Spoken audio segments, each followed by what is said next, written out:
জাপানে গ্রীষ্মের অসহনীয় গরম ও বাড়তে থাকা তাপমাত্রায় শীতল ও নিরাপদ থাকতে তৈরি করা হয়েছে বৈদ্যুতিক পাখা বিশিষ্ট একটি জ্যাকেট।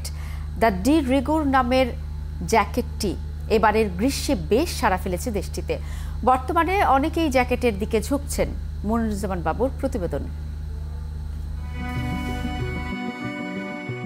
তীব্র তাপদাহে পুড়ছে এশিয়ার বিভিন্ন দেশ। রেকর্ড তাপমাত্রায় বিপর্যস্ত মানুষের জীবন।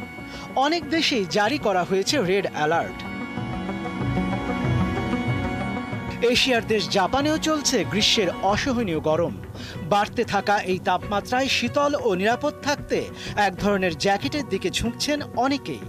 জাপানে এই অসহনীয় গরমে সাড়া ফেলেছে এটি। দ্য ডি রিগুর নামের জ্যাকেটটি থেকে চারপাশে বাতাস প্রবাহিত করে ভেতরে থাকা পাখা। মৃদু বাতাসের সঙ্গে এটি ব্যবহারকারীকে স্বস্তি দেয়। এর মাধ্যমে যেমন তাপমাত্রা কমে তেমনি আর্দ্রতাও নিয়ন্ত্রণে রাখা যায়। প্রকৌশলী হিরোশি ইশিগায়া এই জ্যাকেটের উদ্ভাবক। সনি থেকে অবসরের পর 1988 সালে দক্ষিণ পূর্ব এশিয়া ভ্রমণের সময় তার মধ্যে এ ধরনের উদ্ভাবনের বিষয়টি মাথায় আসে।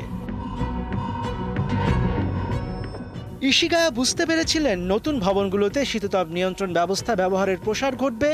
এর ফলে বৈশ্বিক উষ্ণায়ন আরও বাড়বে। বিকল্প হিসেবে 2004 সালে তিনি ফ্যান জ্যাকেট বাজারে আনেন। এই জ্যাকেট তখন এয়ার কন্ডিশন ক্লোথ হিসেবে পরিচিতি পায়। প্রথম দিকে গ্রীষ্মের গরমের মধ্যে জ্যাকেট পরার বিরোধিতা করেছিলেন অনেকেই। এর সঙ্গে জ্যাকেটের মডেলেও কিছু ত্রুটি ছিল। তবে 2009 সালের দিকে এই জ্যাকেট জনপ্রিয়তা পেতে শুরু করে।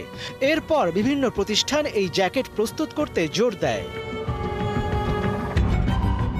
2015 সালে বৈদ্যুতিক যন্ত্রপাতি প্রস্তুতকারক প্রতিষ্ঠান মাকিতা ফ্যান জ্যাকেট প্রস্তুত করে।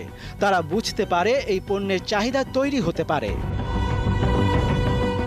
বাজারে ফ্যান জ্যাকেটের বেশ কিছু মডেল রয়েছে, যার মধ্যে সবচেয়ে শক্তিশালী ব্যাটারির মডেলটি টানা 60 ঘন্টা বাতাস দিতে পারে। চাহিদার কারণে বর্তমানে বাজারে পর্যাপ্ত ফ্যান জ্যাকেটের সরবরাহ রয়েছে, যা শীর্ষ 100 পণ্যের তালিকার মধ্যে রয়েছে।